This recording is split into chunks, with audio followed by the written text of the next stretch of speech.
বানালে কি করবো এই যে বেচছে থেকে যায় আমরা কি রাগ করছো না এত ছুটাইলেন কারণটা কি? যে ভাই আমার 4টা ফোলা একটা ফোলা কিছু দেয় না যাওয়ার সম্ভব যা আছে সব বেচছে থেয়া আর রবেল কই আড়ানা চা দে একটা মুড়ি দে খায় থেকে যামগা এত রাগ করছেন কে? এত কি সে একটু না হলে জমিন কি জমিন করবো? সব করছি ফোলাখানে আমি হুইতে রয়েছি একটা ফোলাখানে যায় দেয় না জ্বালা বিশ্বাস শেষ করে দিছে যায় দিছে 8টা ছাগল লাগছে তাহলে তো মুশকিলই, তাহলে মুশকিলই।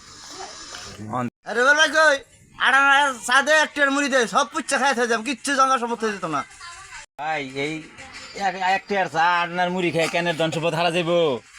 ধন সম্পদ হারা গেলে জোয়া খেলান লাগবো, মাগি বাজি হরণ লাগবো, জোয়া খেলান লাগবো, তাইলে সে নানের ধন সম্পদ হারা যাবো। এই ধন সম্পদ এইভাবে শেষ হইতো না।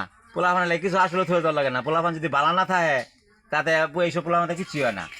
আমি এই সম্পদ চা আর খই খায়া খায়া সম্পদ শেষ করে থেকে যাই আমার কিচ্ছু থেকে যেতেছি না ফোলা বানালে গিয়া